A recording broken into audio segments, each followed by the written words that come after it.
Ya empezamos a grabar la sesión.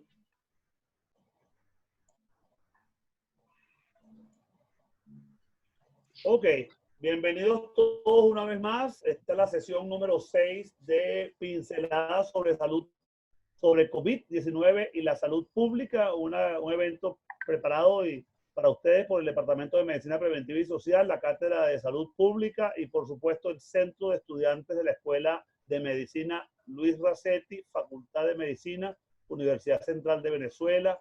Están las nubes de Calder en nuestra aula magna, siempre iluminan, siempre generan mucho confort, alegría, buenos recuerdos.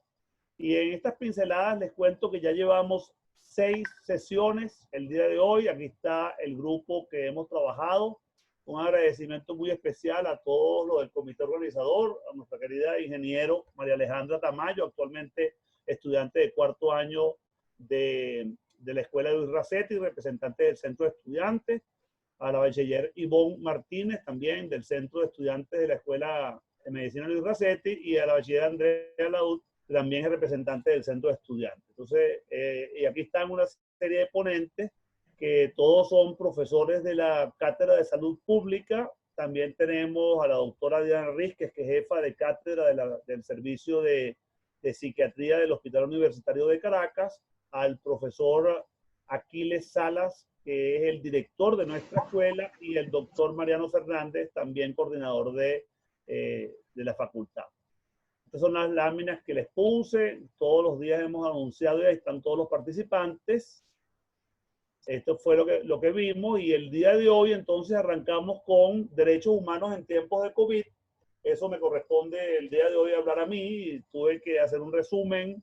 Me fijé mucho en los documentos de la Organización de las Naciones Unidas. Vamos a ver adelante. Luego habla de COVID-19 y tuberculosis. Esto ha sido un tema de suma importancia porque se han presentado 2 infecciones respiratorias agudas que pueden generar mucha confusión, especialmente en un país como el nuestro. Y por último, la evolución de la pandemia y Venezuela, que va a estar dictado por la ingeniero María Alejandra Tamayo, que nos acompaña juntos.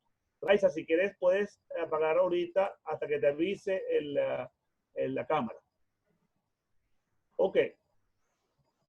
Les recuerdo que la salud pública es la ciencia y el arte de mejorar la salud de la población mediante los esfuerzos organizados de la sociedad, y consta de 2 grandes áreas: la promoción de la salud, cuando estás bien, cuando estás sano, y luego la prevención de la enfermedad, que es preferible hacerlo lo más pronto posible para disminuir tanto las complicaciones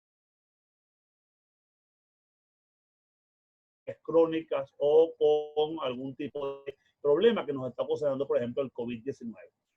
Dentro de estos tópicos, el día de hoy tenemos que están los derechos humanos y la pandemia del COVID. Y esto ha merecido muchísima atención. En nuestro país hemos sentido en muchas ocasiones que nuestro protector, que debería ser el Estado a través del gobierno, debe garantizar, y es su deber, que nosotros podamos ejercer todos nuestros derechos humanos y al mismo tiempo auparlos y protegerlos. Y hay mucha gente que está cuestionando esto, como ha ocurrido en otras partes del mundo, y yo creo que es nuestro deber hacer una revisión y ver cuáles son estos derechos humanos que en tiempos de pandemia, en estados de excepción, de emergencia sanitaria, pueden en un momento dado ser conculcados o disminuidos en su amplitud. Y tenemos que ver cómo podemos manejarlos para garantizar que podamos ejercerlo siempre y cuando garanticemos el derecho humano de los demás.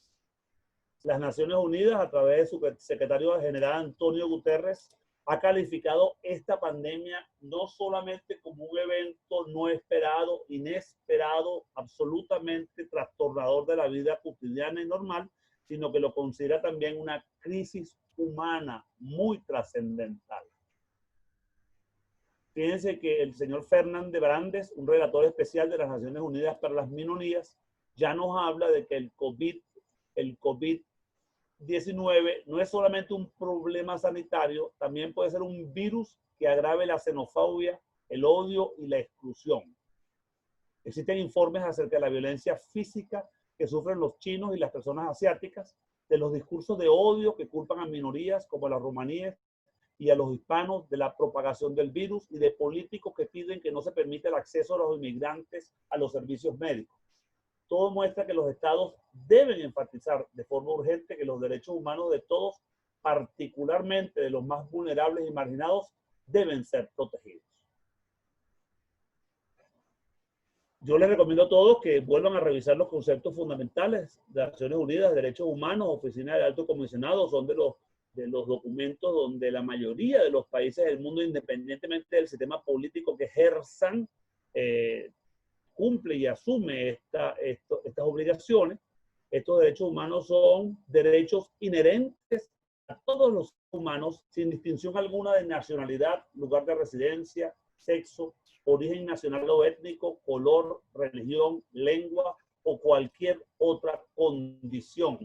Y tenemos una serie de características de ellos que dentro de las dimensiones de los derechos humanos y la COVID tenemos que particularmente fijarnos y estar atentos para garantizar de que se cumplan y que los estados deben velar para que todos los ciudadanos podamos siempre ejercer todos nuestros derechos humanos. Los principios de los derechos humanos es que todos son universales para todos e inalienables, no pueden ser modificados, son interdependientes unos con otros, sin uno no hay otro, e indivisibles, son iguales y no discriminatorios. No, nadie debe quedar exento de poder disfrutar todos los derechos humanos y son derechos y al mismo tiempo obligaciones. Y uno de los entes más importantes no es solamente nosotros mismos con nuestros derechos de evitar pisar los derechos de los demás, sino que los estados deben velar por garantizar todas las condiciones para que disfrutemos de todos ellos y al mismo tiempo la gente no pueda sobrepasarse y abusar del derecho. Aquí están las características, no me voy a extender en ellos, pero el principio de la universalidad es la piedra angular del derecho internacional de los derechos humanos. Todos ellos son interdependientes e indivisibles, son iguales y no discriminatorios, y son derechos y obligaciones. Los estados asumen las obligaciones y los deberes en virtud del derecho internacional de respetar, proteger y realizar los derechos humanos. Directrices relativas a COVID-19. Ya los estados, a través de las Naciones Unidas, sabemos que el COVID puso a prueba las sociedades, los gobiernos, las comunidades y a todas las personas, a los particulares. Esta es una época donde deberíamos fomentar la solidaridad y la colaboración para hacer frente al virus y atenuar los efectos a menudo no deseados de una serie de medidas de control público y de medidas de salud pública que se están aplicando para detener su propagación. Todos conocemos esta cantidad de términos desde el punto de vista del control de la salud pública.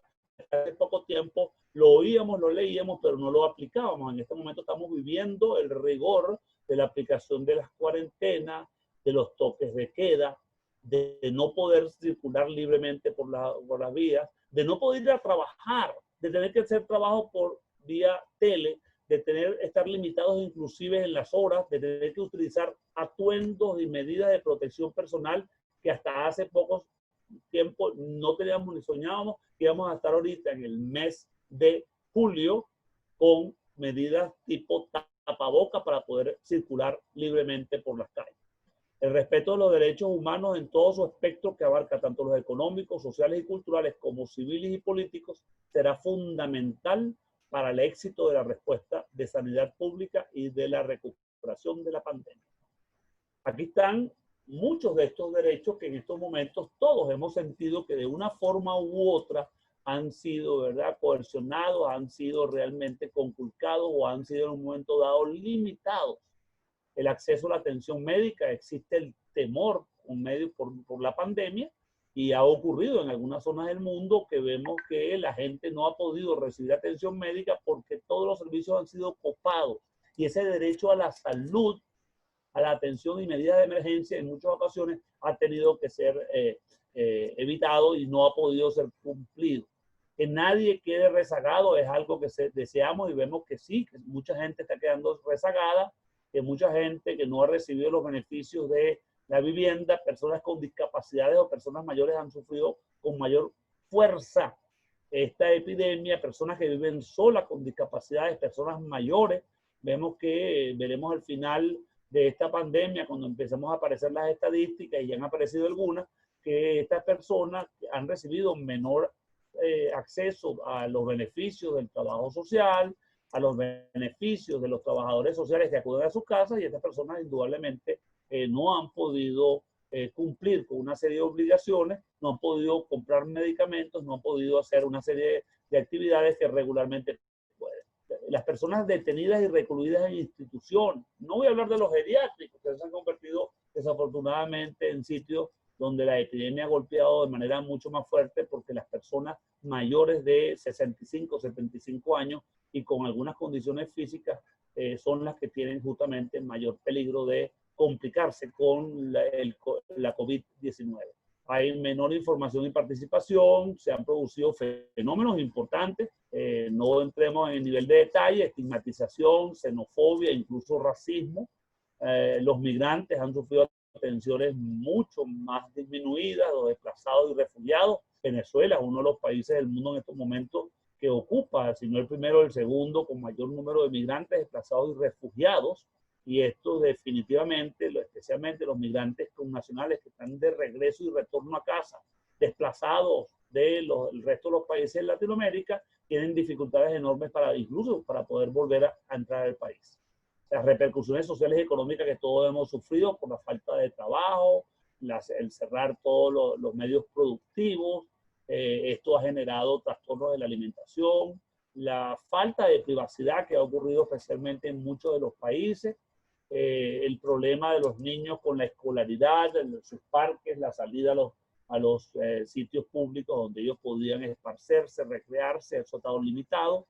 Los jóvenes han perdido oportunidades, muchos jóvenes han perdido oportunidades por la falta de conectividad, no han podido seguir la educación online, la educación a distancia, sabemos las limitaciones, en particular en nuestro país, donde contamos con servicios de comunicación muy deficientes, trastornos en los problemas de crisis de agua, saneamiento, higiene. Yo no quiero insistir más en esto, esto ha sido uno de los tópicos que más hemos repetido. Los pueblos indígenas en estos momentos hemos visto cómo, especialmente en la frontera, los pueblos pegones, los guayú, han sufrido enormemente del COVID, y generalmente son pueblos que tienen menor acceso a toda la atención médica, la atención social del Estado, las minorías, los negocios y los derechos humanos han sido afectados enormemente, y esto ha generado que todas estas situaciones, todas debemos tener alguna forma en cómo abordarlas y manejarlas.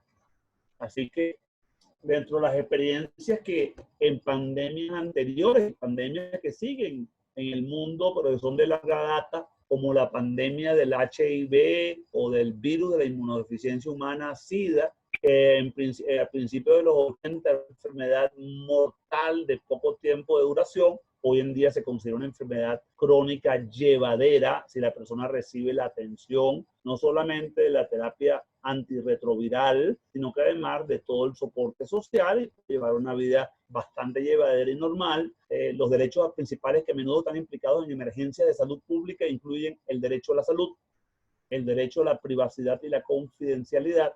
Hemos visto cómo muchas veces esto se ha perdido con esta pandemia. El derecho a la circulación y a la libertad dentro de las restricciones que sean razonables, el derecho al empleo, el derecho a la no discriminación, la libertad de reunirse, que está bastante limitada por razones obvias para evitar, ¿no?, que las aglomeraciones por el mecanismo de transmisión de la COVID-19, y la expresión y el derecho a la información, que muchas veces indudablemente están bastante limitados. Y así vemos entonces, aquí tenemos las primeras líneas de defensa de la salud pública, médicos, enfermeras, y este individuo hace una especie de protesta de manifestación pública en la cual exige y pide que, uno, guardemos el distanciamiento, hagamos el lavado de manos; tercero, otorguemos y brindemos los equipos de protección personal y los equipos de higiene para que en los hospitales públicos, en los sitios de alojamiento y refugio, estén las medidas adecuadas y las personas puedan realmente estar seguras con su derecho a la salud protegida.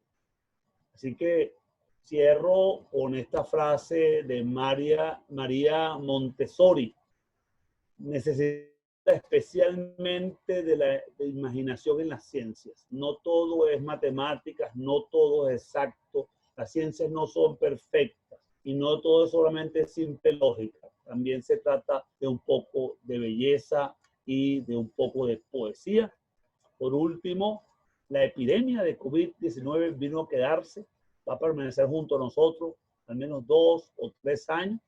Y tú, le dejo esta reflexión a todos, una buena oportunidad para leerse de nuevo brevemente los derechos humanos y poder contemplar y vigilarlos, protegerlos y estar siempre atentos a ellos.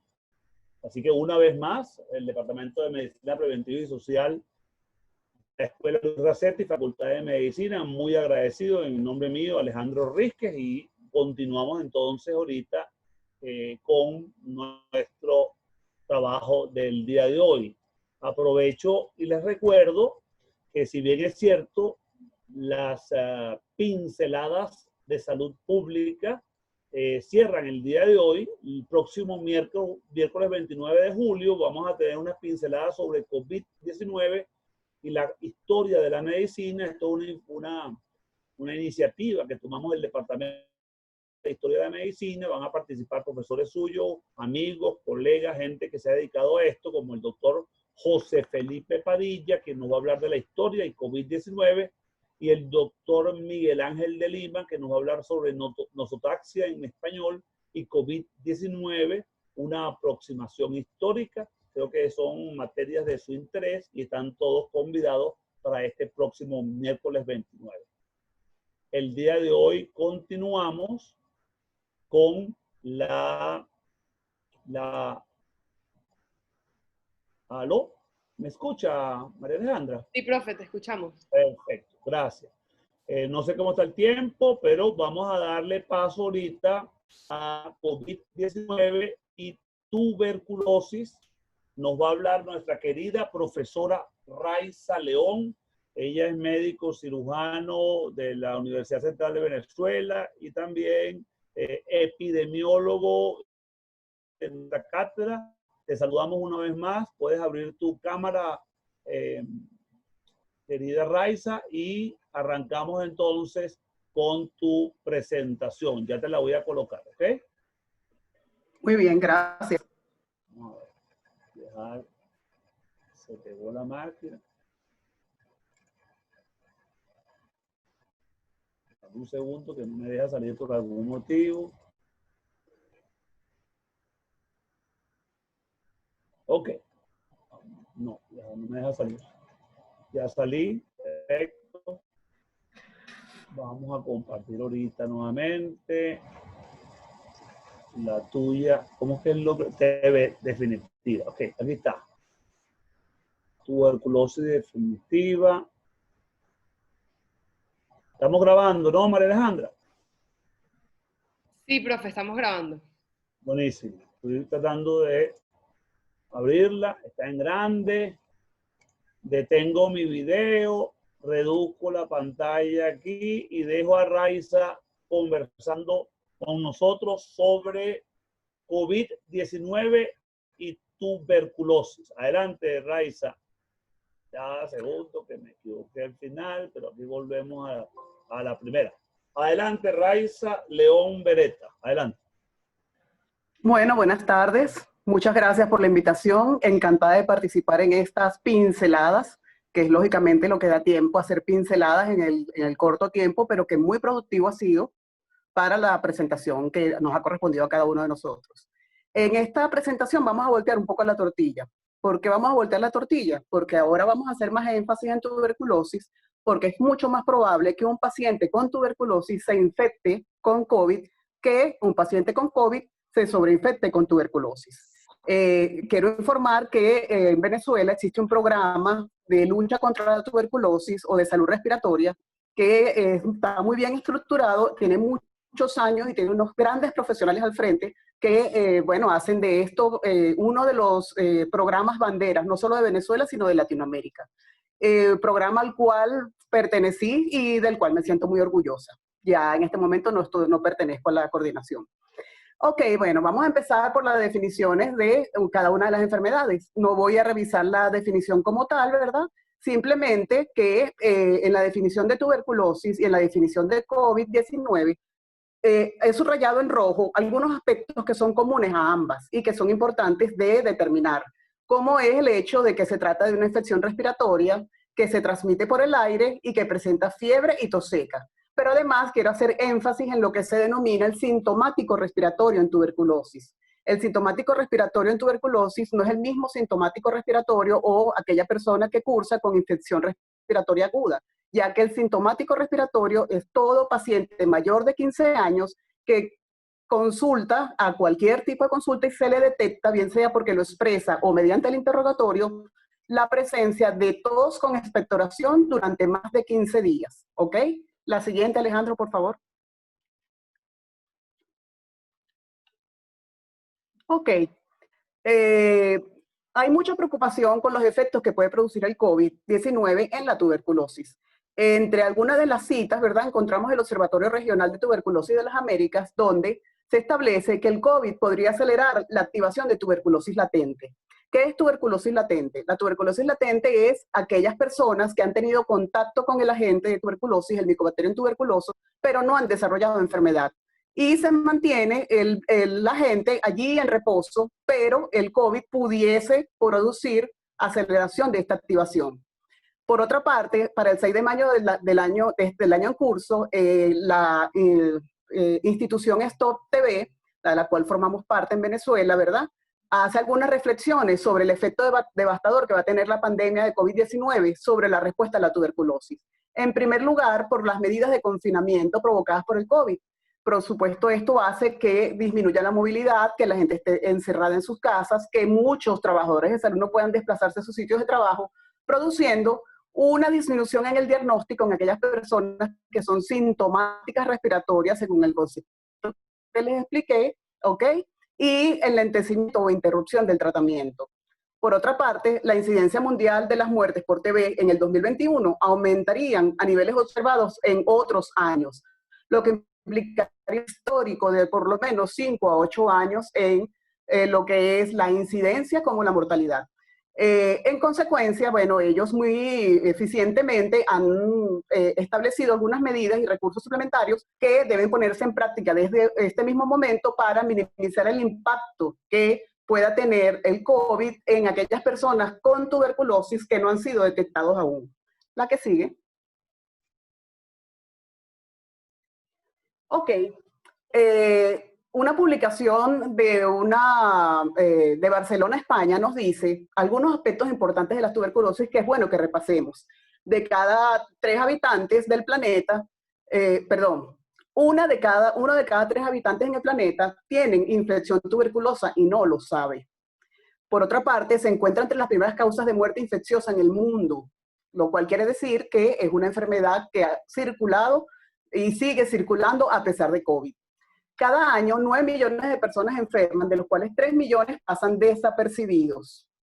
Por otra parte, la propagación de la resistencia al tratamiento se ha convertido en una gran amenaza. ¿Por qué? Porque la epidemia o la pandemia de COVID ha hecho que la gente suspenda los tratamientos por dificultades en la movilización, porque muchas personas se complican y bueno, ni hablar de las condiciones en que estamos en Venezuela, pues con el tema alimentación y el tema económico, que de alguna manera impacta sobre esta posible amenaza. Además, el problema que tiene también el tratamiento de la tuberculosis es que es un tratamiento, a pesar de que ha logrado disminuirse su mínima expresión, es de una duración muy prolongada. Es un tratamiento que dura 6 meses en 2 fases. Y que, imagínense lo que significa, uno a veces se tiene que tomar un tratamiento por 7 días y se le olvida tomarse una dosis. Imagínense lo que significa ir durante 6 meses a tomar tratamiento porque es totalmente supervisado y es dado en boca por el personal de salud. Entonces eso, por supuesto, interfiere con la adhesión del paciente al tratamiento, porque es muy difícil, no todo el mundo lo logra, poder mantenerse constante en esta situación. Sin embargo, el programa ha hecho todo lo posible por llevar hasta lo más cercano al trabajo del paciente o a su casa para evitar todos estos inconvenientes, de manera que en un momentico él pueda ir a buscar su tratamiento, tomárselo y continuar, evitando lo que nosotros llamamos pérdida de seguimiento. Y la otra, el otro dato, ¿verdad?, es que lo que ya sabemos que la vacuna de la tuberculosis, que es la BCG, tiene una protección limitada. Pero concluyen que entre el año 2000 y el 2013 aproximadamente lograron salvarse 37 millones de vidas, lo que no es una concha de ajo, ¿ok? Entonces, pues es sumamente importante que se mantengan estas estrategias como siempre. Muy bien, si vamos hacia un cuadro que tenemos aquí, ¿verdad?, de comparación entre la tuberculosis y el COVID-19, vemos que, por supuesto, la tuberculosis es una de las enfermedades más viejas descritas. Tiene una historia natural de la enfermedad perfectamente establecida y es milenaria, mientras que el COVID es un recién nacido. Es un recién nacido, como siempre le decía a mis alumnos en clase, es un recién nacido en el cual estamos construyendo en este momento su historia natural de la enfermedad. Es mucho lo que ya se ha descubierto, pero es mucho también lo que falta por aprender al respecto. El agente infeccioso en la tuberculosis es una bacteria y en el COVID es un virus. La tuberculosis se diagnostica mediante el BK de esputo, una muestra de esputo, ¿ok?, en los sintomáticos respiratorios, o incluso se pueden utilizar otros métodos según los síntomas. Mientras que en el COVID-19 sabemos que la prueba de excelencia es el hisopado o frotis nasofaringio, pero se pueden utilizar las pruebas rápidas como encuestas serológicas. En cuanto a la infecciosidad, se considera que cada persona tuberculosa puede enfermar entre 15 o infectar, mejor dicho, infectar entre 5 y 15 personas en promedio al año, mientras que el COVID puede infectar a 3 personas en su corta evolución. En cuanto a la prevención, ambas, por supuesto, como todas las enfermedades, tienen formas de prevenirse. Y en tuberculosis existe, por supuesto, que la quimioprofilaxis de los contactos, la búsqueda de contactos, que se hace de igual manera en el COVID, ¿verdad?, para tratar de cortar la cadena de transmisión, la vacunación, que ya sabemos cómo se maneja, ¿verdad?, y las buenas medidas de higiene. Mientras que en el COVID lo que predomina es lo que ya conocemos como las 3Ms. En cuanto al tratamiento, la tuberculosis tiene un tratamiento antiquísimo, ¿ok? Fíjense las fechas en que fueron descubiertos las medicinas, ¿verdad?, los medicamentos o los antibióticos, y tiene una duración de 6 meses, ¿ok? El tratamiento, como lo dije antes, y consiste en 4 drogas en el adulto. Mientras que el COVID actualmente tiene un tratamiento básicamente de apoyo, no tiene un tratamiento definitivamente dirigido a curar la enfermedad. Sin embargo, se están haciendo en este momento o están en práctica en este momento una cantidad importante de ensayos clínicos controlados para tratar de determinar hasta dónde se puede llegar en el control de la enfermedad. ¿Verdad?, que es la vacuna de la tuberculosis, una vacuna que, a pesar de no ser la mejor vacuna del mundo, tiene muy buenos efectos, especialmente en niños y para las formas graves de la enfermedad como la tuberculosis meningia y la tuberculosis miliar. Mientras que en el COVID, ¿verdad?, nosotros de alguna manera, disculpa Alejandro, en el COVID de alguna manera estamos en proceso de experimento con muy buenos resultados, probablemente tengamos la vacuna definitiva y de llegar al país a ser destinada no a todo el mundo, no a los 30 millones, 32 o 28 millones de habitantes como quieran verlo, sino a las personas de alto riesgo, ¿ok?, o personal de salud. Que se ven muy recargadas, mis presentes la deben recordar mucho, ¿verdad?, porque es la historia natural de la enfermedad, en este caso tuberculosis, solapada con los niveles de prevención de Level y Clark. Esto es una herramienta súper importante e interesante para el manejo y control de las infecciones, especialmente las enfermedades infecciosas, aunque vale también para las enfermedades crónicas. ¿Qué quiero destacar aquí? Que nosotros sabemos que existe un periodo prepatogénico y periodo patogénico, y sobre esos dos periodos se montan la prevención primaria, la prevención secundaria. En el periodo prepatogénico lo tengo señalado en rojo porque es el periodo en el cual nosotros tenemos que hacer hincapié para las dos enfermedades, si se puede, pero en este caso estamos hablando de tuberculosis. Sabemos que hay un equilibrio entre el agente huésped y el ambiente, y cuando ese equilibrio se rompe y el paciente o la persona cae en desequilibrio, ¿verdad?, se produce una serie de cambios anatómicos, microscópicos que no se notan, y puede pasar muchísimo tiempo en esas condiciones, incluso hasta toda la vida, sin haber presentado nunca síntomas, hasta que llega un momento que por alguna causa, bien sea de condición inmunológica, de estrés, depresión, se atraviesa o se supera el horizonte clínico y empiezan a aparecer las diferentes formas de la enfermedad. Entonces, Importante aquí es que nosotros tenemos siempre la posibilidad, mediante este esquema, de hacer prevención. Lo único que no podemos prevenir es la muerte, pero siempre podemos hacer prevención y siempre el objetivo es tratar que el paciente vuelva a su estado de equilibrio del periodo prepatogénico. La siguiente. Ok, vamos a hacer una revisión para saber en cuánto se parecen estas dos enfermedades, revisando su cadena epidemiológica, su caracterización epidemiológica en tiempo, espacio y persona, los factores de riesgo de cada una y algunos otros aspectos importantes que llaman la atención. Por supuesto, según la lámina, y vemos allí, ¿verdad? Los dos agentes son completamente distintos, el bacilo tuberculoso y el virus que produce el coronavirus. Ok, la cadena epidemiológica, como todos sabemos, representa el transcurso que debe llevar el virus o el agente etiológico de la enfermedad desde una fuente de infección o de una persona enferma hasta una persona sana. Esto es importante, ¿verdad? Revisar esta cadena epidemiológica porque por ser ambas enfermedades respiratorias comparten todas las características respectivas.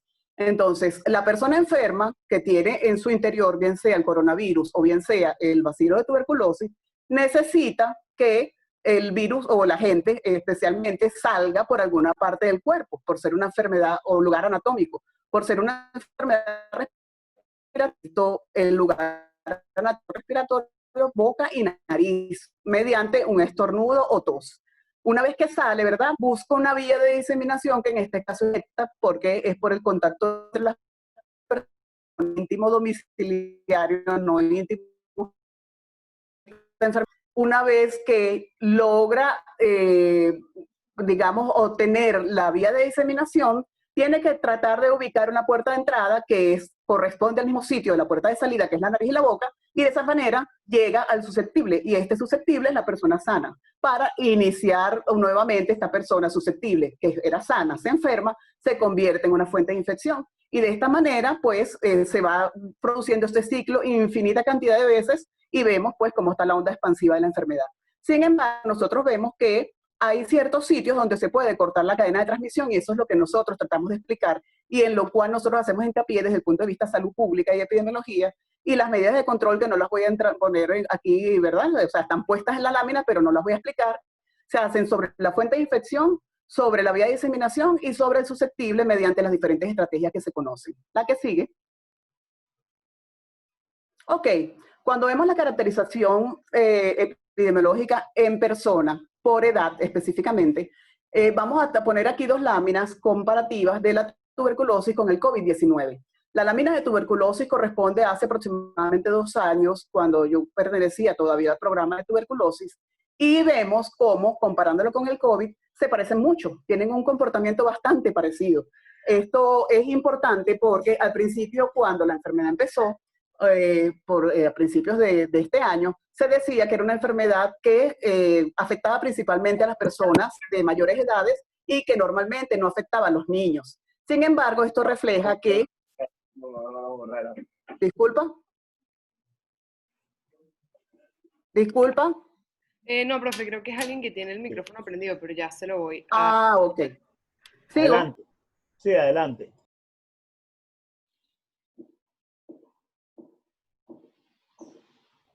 Vas muy bien, adelante, Raiza.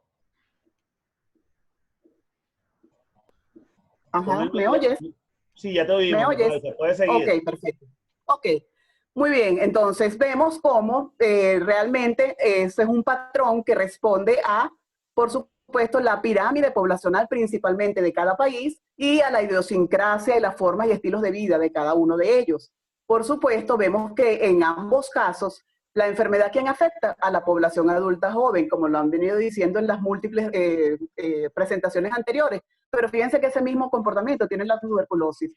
¿Qué implica esto? Que afecta a la población económicamente activa y eso tiene un impacto importante en el desarrollo de la economía del país. La que sigue. Cuando vemos la caracterización por sexo o género, ¿verdad? Vemos que el COVID tiene un comportamiento similar, prácticamente igual al de la tuberculosis. Y vemos que el mayor afectado es el género, es prácticamente equivalente. pero hay un pequeño predominio en ambos del sexo masculino. Y esto también está dado por los estilos de vida, porque generalmente es el hombre el que sale a la calle a comprar, a hacer digamos, las compras, la mamá se queda en la casa con los niños y bueno, pues eso hace que nuestra idiosincrasia presente esa curva. Se parecen muchísimas ambas, comparten el mismo comportamiento en cuanto a sexo. La que sigue. Ok, cuando vemos la caracterización del lugar, vemos que ambas enfermedades han tocado todos los estados de Venezuela, tanto las zonas urbanas como las zonas rurales, ha tocado, ¿verdad?, a las fronteras indígena. La que sigue. Cuando hacemos la caracterización en tiempo, bueno, tenemos la ventaja de que Venezuela es un país que presenta un clima prácticamente estable durante todo el año. Y aunque no hemos tenido todavía un año, no hemos completado un año con infección con COVID a nivel mundial, pues es evidente que se presenta, porque tenemos estaciones distintas en distintas partes del planeta, y sin embargo, pues la infección por COVID está presente. ¿Ok? Entonces no tiene impacto prácticamente hasta ahora en cuanto a el ambiente, pues el clima. La que sigue. Ok, cuando revisamos los factores de riesgo para tuberculosis, vemos que las personas que se enferman está determinado por los estilos de vida y por las comorbilidades. ¿Qué estilos de vida son los más frecuentes? Bueno, son aquellas personas que se encuentran en exclusión social, son aquellas personas con abuso de sustancias adictivas, ¿ok?, que presentan problemas de malnutrición tanto en déficit como en exceso, ¿verdad?, que además viven en hacinamiento y, bueno, por estilo de vida propio, nosotros los trabajadores de salud somos de alto riesgo, ¿ok? En cuanto a las comorbilidades, tenemos la infección por VIH, la diabetes, el cáncer, la insuficiencia renal o trasplante renal, y toda condición que produzca limitación o depresión de la inmunidad. Pero eso es exclusivamente de la tuberculosis. ¿Cómo será en el COVID? Exactamente igual.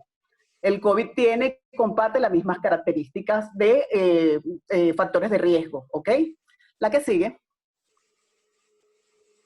Ok, en cuanto a otros aspectos, podemos determinar que ambas son pandemias. La tuberculosis es una enfermedad que no es novedosa como el COVID, es una enfermedad que ya lo habíamos dicho, es milenaria, ¿verdad? Una cosa importante es que la tuberculosis en Venezuela jamás ha desaparecido. La tuberculosis siempre ha estado presente en Venezuela, ¿ok?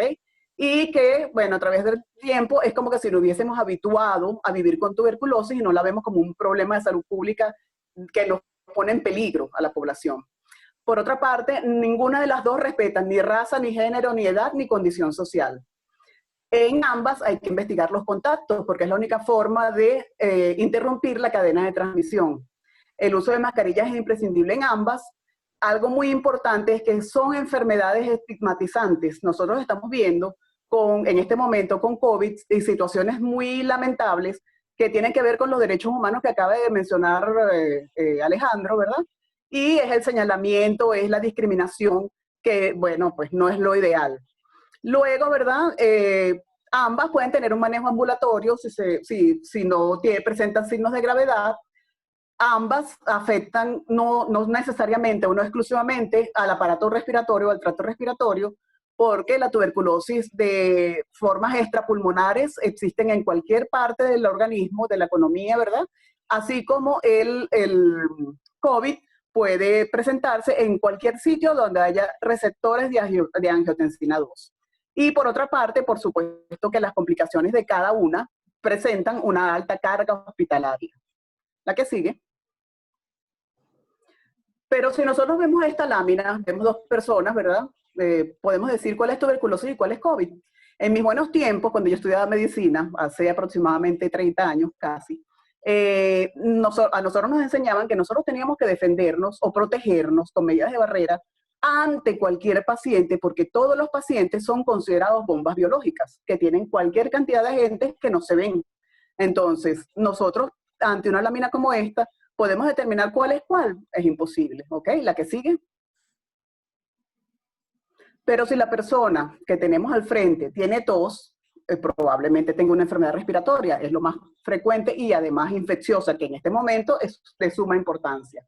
Pero si la aparición de esa tos o de esos síntomas es rápida, se acompaña de tos seca, tiene malestar general, fiebre y dificultad respiratoria, podemos pensar que se trata de COVID-19. Por el contrario, si se presenta como tos de 2 o más semanas de duración, como se define el sintomático respiratorio para tuberculosis, y está acompañada de expectoración, que en algunos casos puede ser hemotoica o con sangre, podemos pensar en tuberculosis. Sin embargo, en ambos casos es imprescindible buscar atención médica. La que sigue. Muy bien.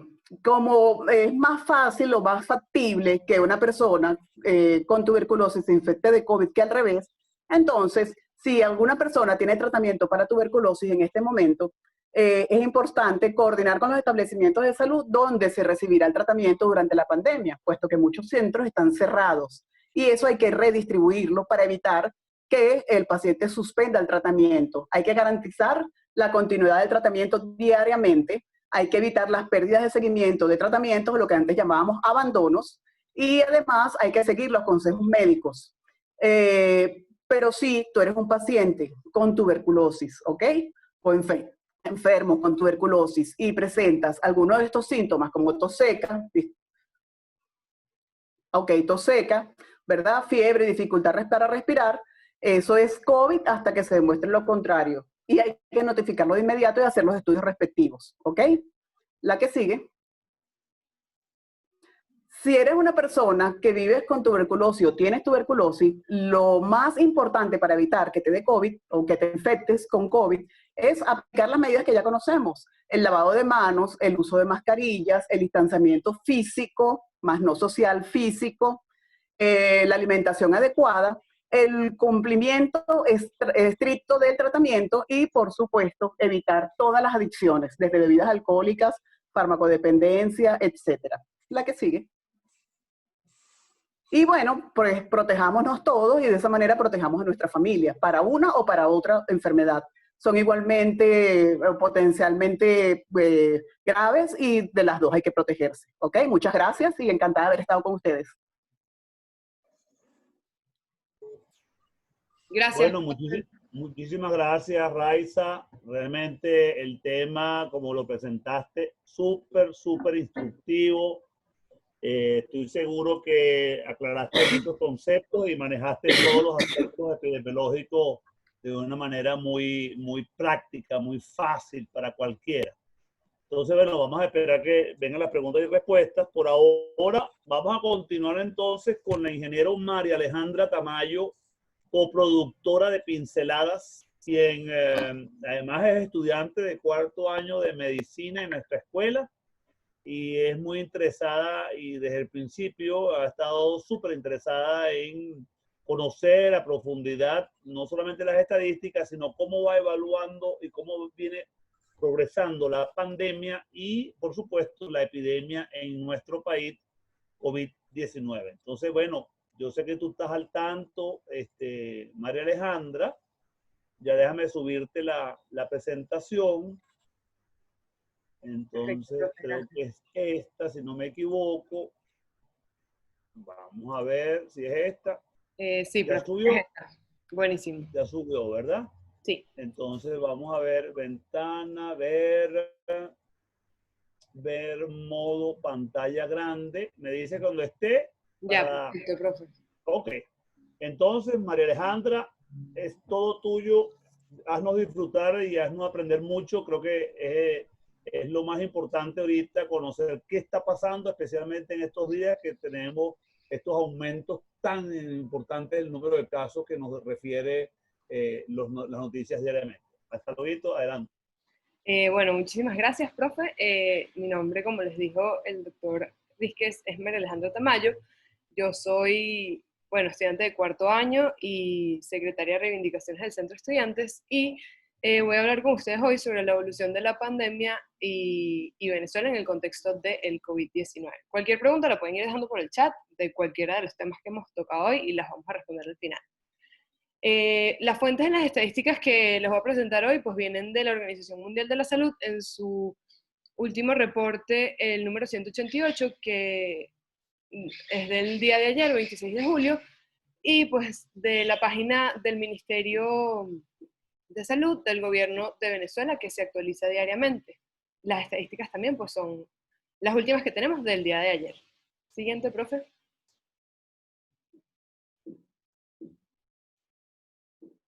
Ok, entonces, vamos a ir de lo global a lo local y vamos a empezar hablando sobre la situación a nivel mundial. La Organización Mundial de la Salud nos presenta esta tabla donde vemos que globalmente, hasta ayer a las 10 de la mañana, que es el reporte, a nivel global habían 15.785.641 casos. De esos, en las últimas 24 horas hubo 200.625 y un total de 640.016 muertes, y en las últimas 24 horas reportadas 4.823. Si analizamos por región, pues vemos que de una forma evidente el continente americano pues lleva la delantera en los números, más que duplicando el continente europeo, el sureste asiático, el continente africano y el Mediterráneo oriental. Siguiente, profe.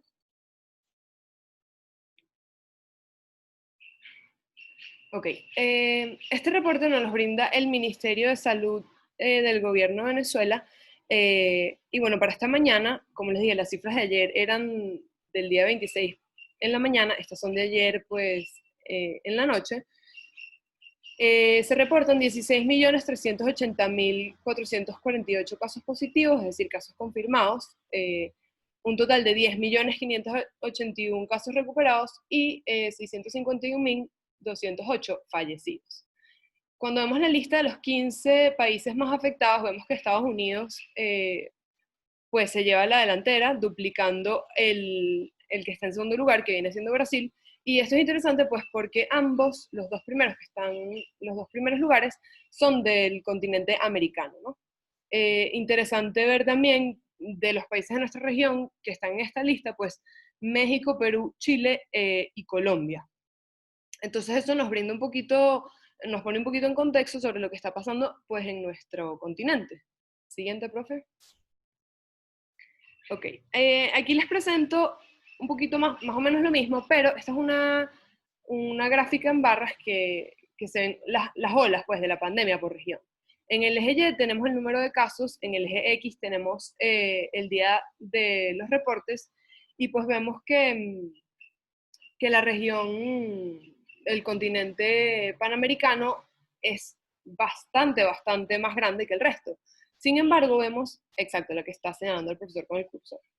Sin embargo, vemos que todas las regiones están en ascenso y se nota el crecimiento en detalle pues, del sureste asiático, de la región africana y de lo que viene siendo el Mediterráneo oriental, que serían las curvas en naranja, las curvas moradas y las curvas azules y verdes.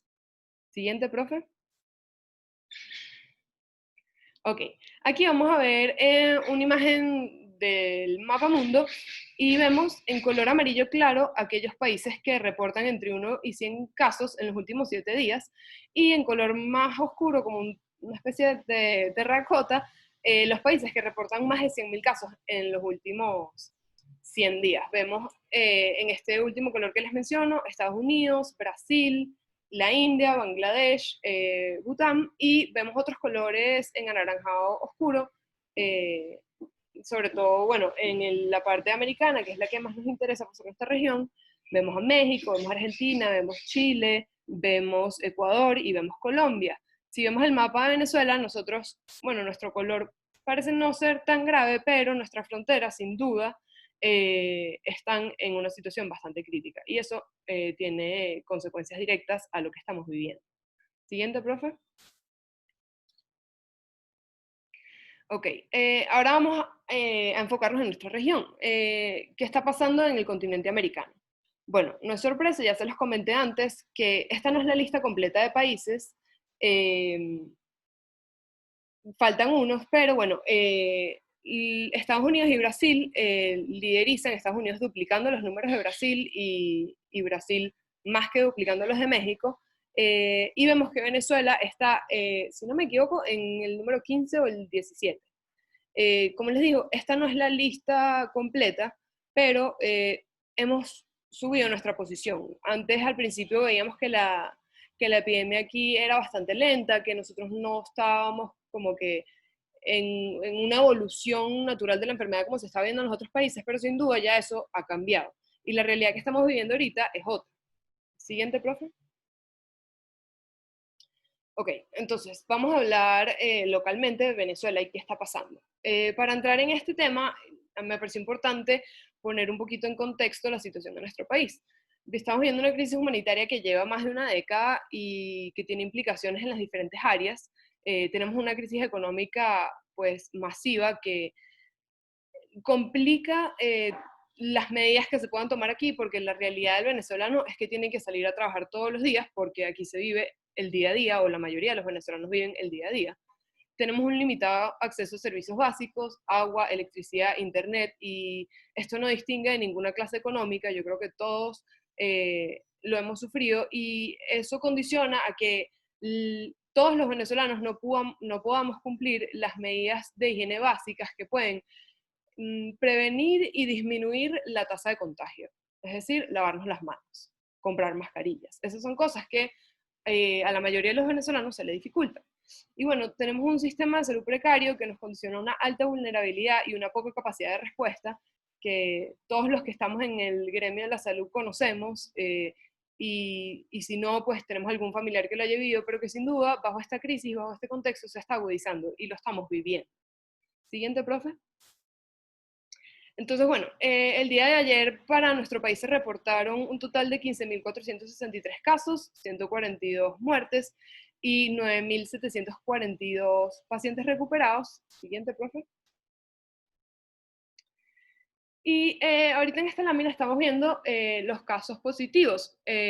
A la izquierda tenemos casos positivos estos acumulados, y a la derecha tenemos una gráfica en barras que nos representa los casos nuevos. En el eje Y tenemos el número de casos, y en el eje X tenemos la fecha.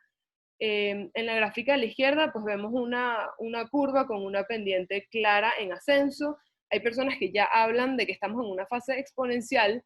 A mí me parece un poquito prematuro decir eso. Sin duda creo que estamos entrando o iniciando esa fase, pero bueno, creo que los números, nosotros todavía no estamos duplicando casos en un periodo de tiempo tan corto como para decir que ya estamos en una fase exponencial. El día de ayer se reportaron 534 casos nuevos, y si nos fijamos en el gráfico de la derecha, pues desde mediados del mes de julio, si no principios, nos mantenemos sobre los 500 casos. Siguiente, por favor. Ok, ahorita vamos a ver misma dinámica, pero con unas gráficas que representan a los fallecidos. En el eje Y tenemos el número de casos, en el eje X tenemos la fecha, y vemos a la izquierda el total de fallecidos acumulados y a la derecha el total de fallecidos por día.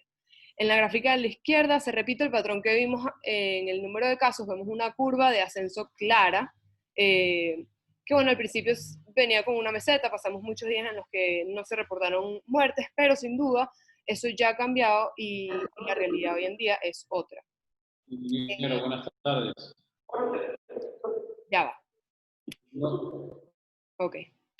Ajá. En la gráfica de la derecha vamos a ver los fallecidos por día. El día de ayer se reportaron 4 fallecidos, y curiosamente es el mismo patrón que vimos arriba. Desde principios del mes de julio, pues estamos sobre los 3 números de fallecidos al día. Sí. Siguiente, profe. Ok, estas gráficas las mencionó la doctora Raiza anteriormente, entonces no me voy a detener mucho. Lo importante aquí pues es recalcar que el número de pacientes positivos se encuentra en su mayoría entre los 20 y los 49 años. Esto viene siendo como un 35% del total, y que la mayoría, aproximadamente un 60%, son masculinos. Siguiente, profe.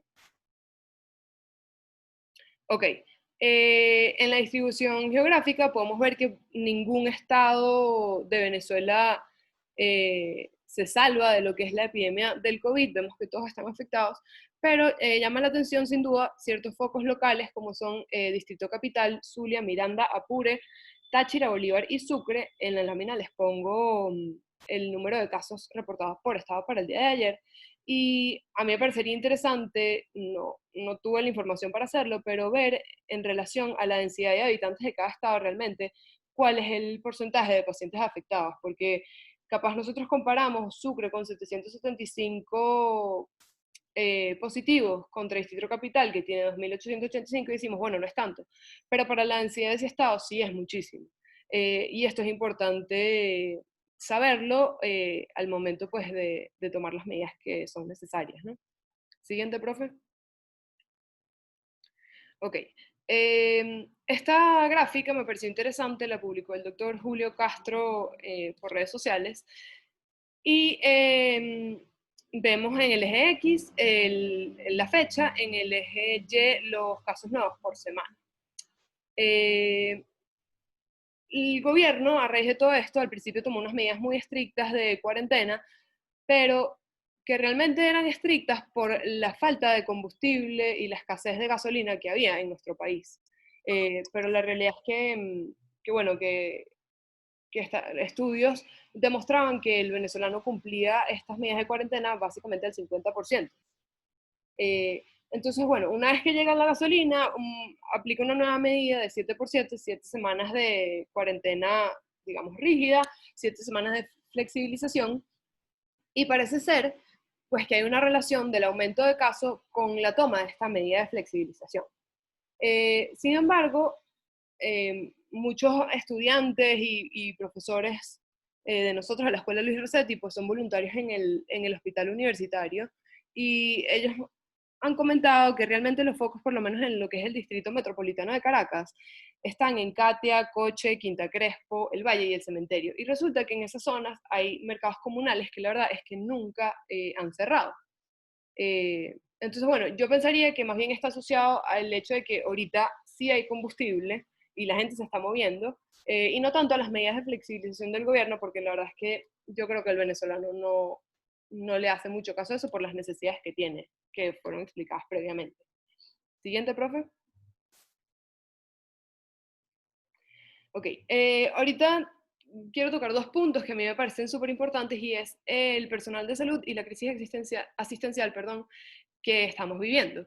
Hay un número alarmante de personas del sector de salud, médicos, enfermeras, personas que trabajan en los hospitales, que están enfermos y que han muerto por el coronavirus. La Sociedad Venezolana de Pediatría reporta un total de 22 fallecidos.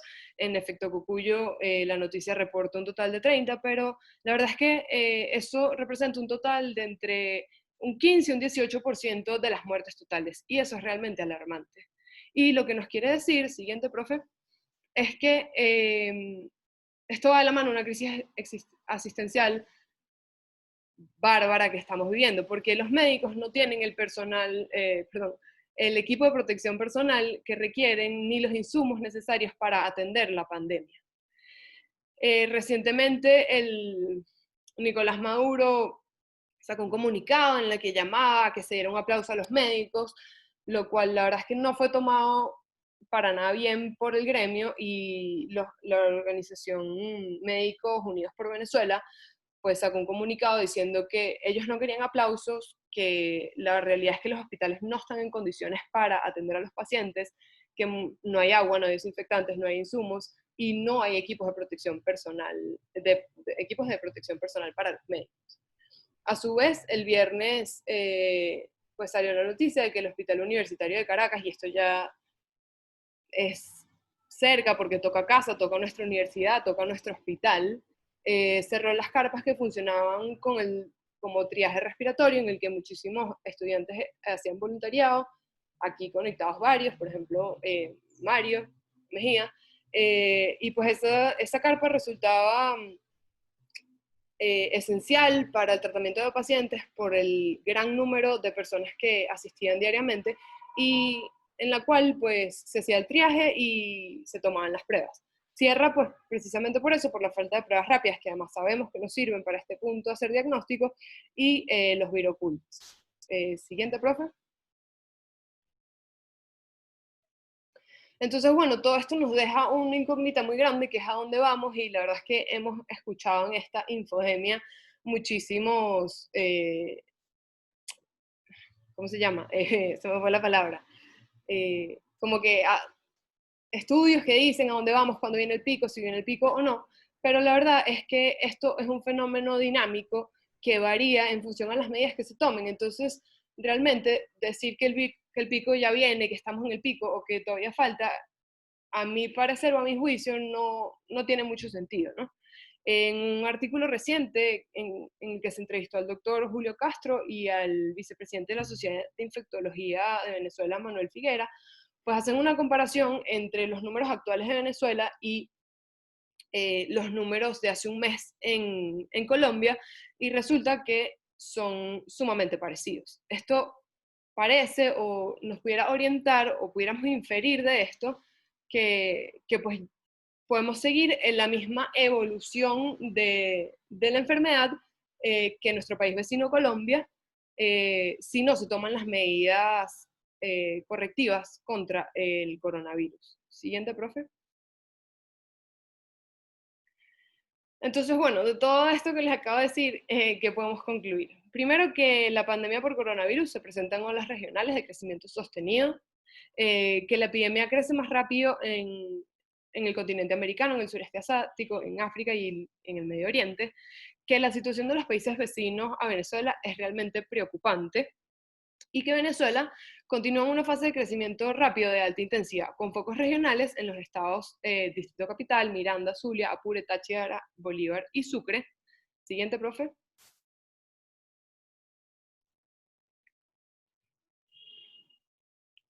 Siguiente, profe, porfa. Ok. Que los predominios de casos son casos comunitarios. Al principio hablábamos mucho de clústeres de transmisión, de casos importados, ya, esa no es la realidad. Que existe una crisis asistencial nacional que afecta severamente al personal de salud, donde hay reporte de muchísimos enfermos y muchísimos fallecidos, y que eso se traduce también en una pobre atención a nuestros pacientes, no porque nuestro personal de salud no esté capacitado, sino porque no tienen los recursos y no tienen forma pues, de atenderlos adecuadamente. Vemos que el incremento de casos acumulados de un mes para acá es del 223%, y esto asoma ya a que estamos en una fase de crecimiento exponencial que a tantas personas pues preguntan, les alarma, y sí, parece que estamos iniciando pues esa fase, ¿no? Siguiente, no, perdón. Y bueno, que la situación migratoria requiere muchísima atención y que es necesario respetar los derechos humanos, como bien lo explicó el profesor Alejandro en su ponencia previa. Entonces, bueno, siguiente, profe, ¿qué podemos hacer en relación a todo esto? Pues, como les dije, la pandemia por coronavirus es un fenómeno dinámico que responde a las medidas que tomemos. Entonces, a mí me parece imperativo retomar las medidas bueno, distanciamiento social o físico, y la cuarentena. Estas medidas son a nivel gubernamentales, evitando pues el tránsito entre municipios, entre estados, etc. Y a nivel ciudadano, o sea, ya nosotros tenemos que elegir pues y entender que es importante distanciarnos físicamente, guardar cuarentena, y usar mascarilla, lavarnos las manos, etc. Es imperativo dotar al personal de salud con los insumos necesarios para su protección, ya que sin esto, los médicos bueno, son la primera línea de batalla que tenemos, no van a poder hacer su trabajo. Y pues se recomienda un mayor número de pruebas diagnósticas por PCR, que son realmente las que sirven para el diagnóstico, y la descentralización de su procesamiento. Recientemente se incorporó el laboratorio del IBIS para esto, pero igual no es suficiente. O sea, Venezuela, se hablaba al principio de 32 millones, en la última encuesta en COVID se sabe que en verdad somos 28 millones de habitantes, igual 2 laboratorios que procesen las pruebas de 28 millones de habitantes no es suficiente. Y si esto no se hace, pues seguimos con un subregistro de casos importante que no nos permite evaluar el contexto en el que estamos y una vez más tomar las medidas que se tienen que tomar pues para corregirlo. Creo que me faltó la lámina de gracias, pero bueno, hasta aquí queda mi mi ponencia y muchísimas gracias a todos los que se han conectado bueno, en esta serie de pinceladas que hemos hecho. La verdad es que ha sido muy grato para el doctor Rizquez y para mí su participación y haber llevado hasta acá. Y bueno, los esperamos el miércoles. Bueno, muchísimas gracias, María Alejandra. Te felicito. Extraordinario resumen. Creo que contemplas prácticamente todos los aspectos que hemos venido viviendo, sufriendo y, entre comillas, bueno, aprendiendo a vivir con esta nueva manera de vivir. Y creo que las pinceladas son parte de esta nueva experiencia. La educación a distancia, tuvimos un curso sobre eso y creo que hay que releerlo y aprender mucho. Saludo una vez más a gente que está por ahí, que nos está saludando mientras le damos chance para las preguntas. Está Sonia Parra, saludos Sonia, sé que me saludaste por el chat y gracias. Bueno, a Rosalba, a Rosalba Urosa, nuestra compañera, a Nelson Close, también el jefe de cátedra, y por supuesto a todos aquellos que se han mantenido junto a nosotros durante el transcurso de las últimas 3 semanas, estas 6 sesiones. Entonces, voy a revisar rápidamente los tópicos de hoy. Insisto una vez más, creo que hay tópicos que son muy calientes, los derechos humanos. Tenemos los tópicos muy calientes también como tuberculosis, que es un tema que de forma regular es una pandemia milenaria que afecta a nuestro país todavía, más allá de poder tener los medios de corrección, los medios de seguimiento, sigue siendo un tema de salud pública importante a escala global. Y por supuesto, voy a ir leyendo lentamente quienes han escrito algo por aquí para ver, bueno, veo que muchas personas felicitan, veo que excelente. Aquí hay una persona que dice los derechos humanos están siendo vulnerados. Yo creo que sí, definitivamente en muchos aspectos la eficiencia y la efectividad del Estado en poder protegernos ha sido cuestionada e inclusive creo que en estos días hubo un retiro de palabras por el presidente Nicolás Maduro en relación a la forma peyorativa y discriminatoria que se refirió a todos los connacionales que regresan como migrantes, que para los ojos de mucha gente son estigmatizados, discriminados, maltratados e inclusive sometidos a situaciones de alojamiento y de falta de los mínimos recursos necesarios para tener una vida digna. Creo que eso forma parte de esta lucha que debemos tener en pro de siendo solidarios, ayudadores, respetando el derecho de los demás, pero permitiendo que respeten los derechos de todos, en particular de los más vulnerables. Aquí está Rosalba felicitándonos a todos. Gracias, Rosalba. Aquí vuelve a hablar otra persona, la estigmatización es una de ellas. Nuestra queridísima Vicky, como siempre, que nos ayuda, que nos apoya con el chatting, nos felicita.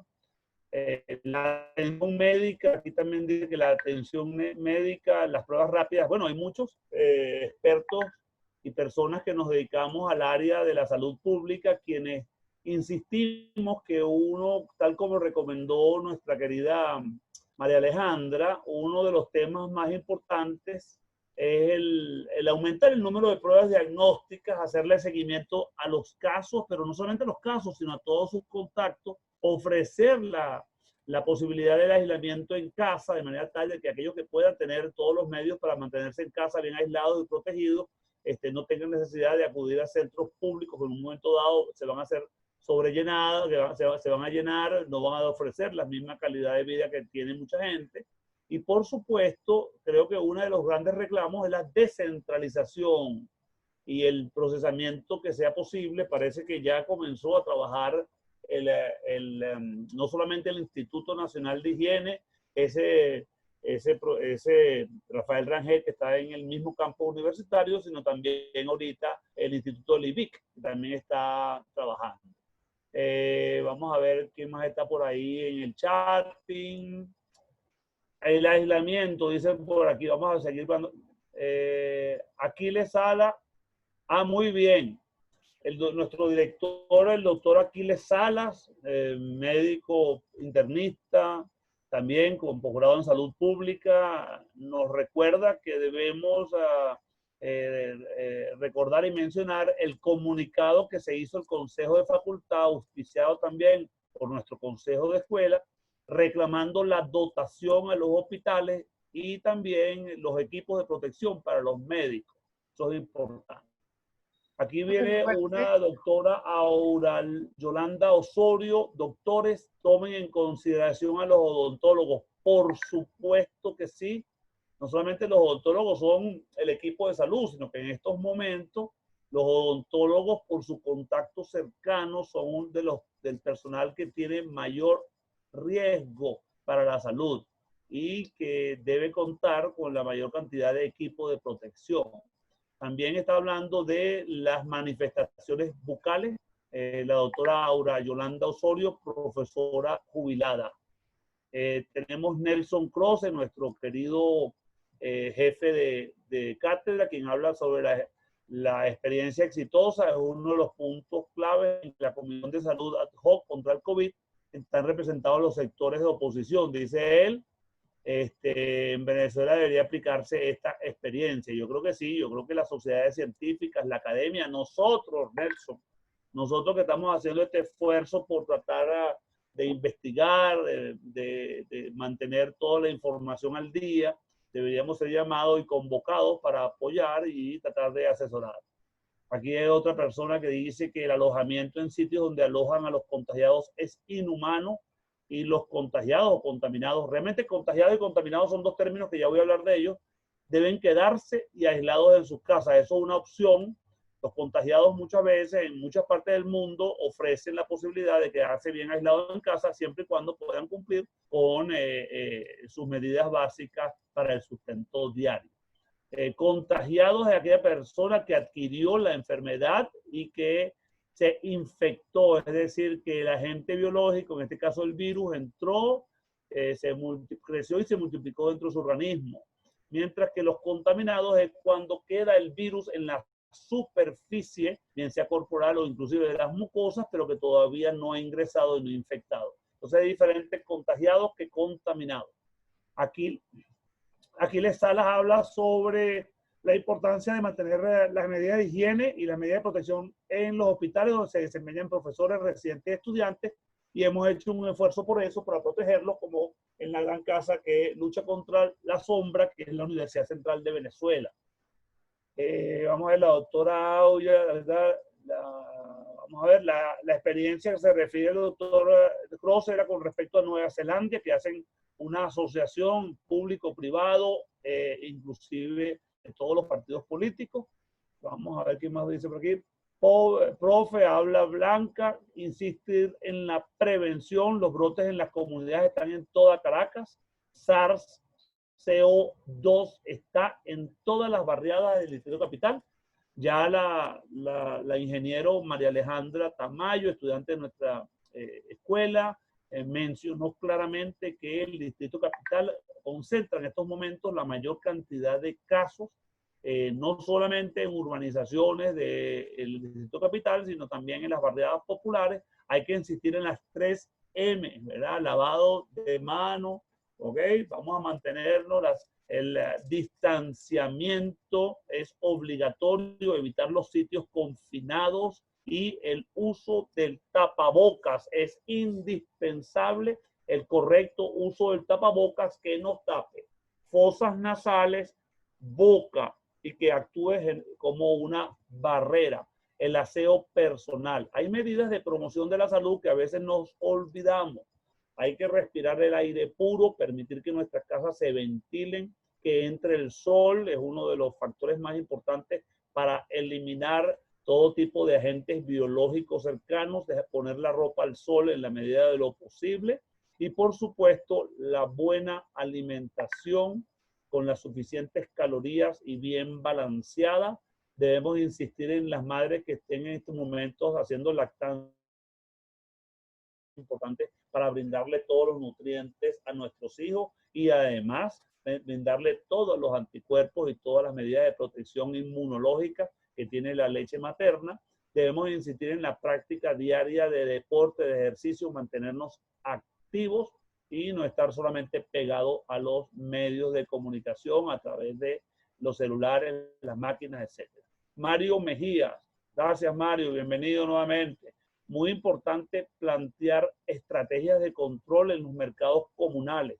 Coche, Katia, Quinta Crespo, el cementerio, donde se encuentran los principales focos. Bueno, la escuchando, ¿verdad, María Alejandra? Sí, profe, ¿Aló? yo lo comenté porque justamente, bueno, Mario es uno de los estudiantes que está haciendo voluntariado en el HUC y bueno, siempre me mantiene al tanto de todo lo que está pasando y bueno, por eso lo comenté, pues que la verdad es que los mercados comunales en ningún momento desde el 13 de marzo han cerrado y los principales focos del área metropolitana pues están en esas zonas. ¿Qué recomendaciones te atreves a hacer para disminuir ese contacto, para disminuir esa posibilidad de continuar siendo focos de infección por el SARS-CoV-2? Bueno, yo no sé si mi opinión sea un poco radical, pero a mí me parece que esos mercados deberían cerrar y en caso de pues, que no puedan cerrar, que por lo menos cumplan con ciertas políticas de un límite de personas que estén en el mercado en un determinado momento, que estén usando mascarilla y bueno, básicamente eso pues para limitar la conglomeración de personas en ese espacio, ¿no? Muy bien. Mira, María Alejandra, vamos a permitir que Live One por dos, búscalo por ahí, que es la doctora Blanca Márquez, si no me equivoco. Ella es epidemiólogo del Distrito Sanitario número 4, para que nos comente sobre qué recomendaciones nos puede hacer, justamente porque algunos de los mercados están en la zona donde ella está haciendo vigilancia epidemiológica. Perfecto, Se profe. llama Life One X2. A ver Ya, si le das chance de que pueda entrar a conversar. ya le estoy mandando el... Perfecto. Aquiles, Alejandro, vamos a ver cuánto tiempo deben mantenerse aislados las personas positivas y que se han recuperado en su hogar y así no contagiar a los otros. El número de días en el tiempo más prolongado son 15 días, ¿ok? Cuando las personas están siendo seguidas por casos por el ministerio, ellos además les tienen que hacer las pruebas y tienen que salir negativas. Por eso es que muchas personas se mantienen durante mucho más tiempo del que deberían, porque mientras esperan los resultados, eso hace que se pierda mucho tiempo y se hace muy ineficiente el sistema. Vamos a ver qué más hay por aquí. Los micrófonos ya se pueden habilitar, cada quien puede habilitar su micrófono, entonces si quieren participar, pueden quitar. Blanca Márquez, si estás en la conversación, estás invitada a dar tu opinión, especialmente sobre las medidas que están tomando los mercados comunales, coche, que queda en la zona donde trabaja, como que se nos perdió. Yo sé que hay unos protocolos que se hacen seguimiento en los cuales claramente se identifica el distanciamiento, el uso de los desinfectantes y el evitar fundamentalmente la aglomeración y el uso permanente de los tapabocas en todo momento. Las personas que tengan sintomatología deben ser aisladas de manera inmediata y eso es fundamental. Y yo creo que al principio se pusieron en práctica, pero sabemos que en un momento dado, si no se mantiene un sistema de monitoreo y de seguimiento con una supervisión técnica protectora positiva y una motivación positiva, la gente se relaja y no cumple con estas medidas. Entonces, eso está por ahí. No sé si hay alguna otra cosa que tú hayas visto, Alejandra, que la doctora Blanca no, como que no pudo ponerse al tanto, pero vamos a ver si hay alguna otra pregunta. Creo que había una persona que quería conversar, no recuerdo quién era, había levantado la mano. Pero el que quiera compartir con nosotros está bienvenido. Yo creo, profe, que ya respondimos todos los comentarios y las preguntas del chat. No sé si alguien más quiera participar. Creo que no, profe, creo que ya. Ok. Entonces, bueno, para ir cerrando, yo quisiera recordarles a todos que hemos cerrado esta sesión de pinceladas de salud pública. En estas sesiones de pinceladas de salud pública, como todos ustedes bien saben, hemos podido tener 6 sesiones y vamos a continuar con una otra sección este próximo miércoles. Nuestros amigos de Historia de la Medicina, nuestra cátedra, una de las que tiene desde el punto de vista de nuestra facultad, es quizás una de las más antiguas de historia, la cátedra de Historia de la Medicina, el doctor José Felipe Padilla como jefe de cátedra y el doctor Miguel Ángel Rima nos tienen entonces para el próximo miércoles a las 2 de la tarde una sesión sobre pinceladas sobre COVID-19 y la historia de la medicina. De resto, no queda más nada que agradecerles a todos su asistencia y una vez más a todo el equipo del Centro de Estudiantes de la Escuela de Medicina Luis Racetti por hacer posible esta reunión. Así que bueno, chao a todos, a cuidarse mucho. La pandemia va a continuar un largo tiempo. Nos vemos el próximo miércoles, Dios mediante. Y las últimas palabras se las dejo a la jefe de protocolo, María Alejandra.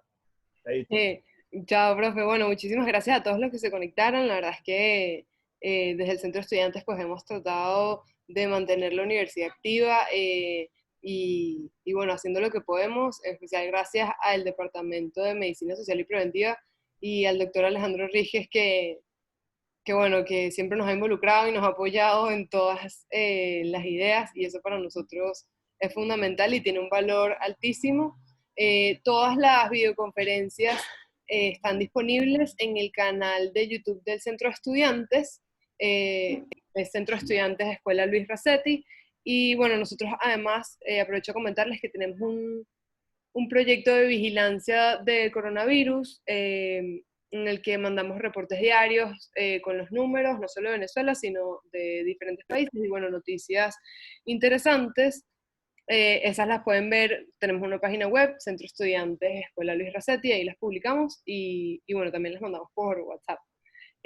Cualquier duda, bueno, quedamos a la orden y los esperamos el miércoles. A la misma hora, 2 de la tarde.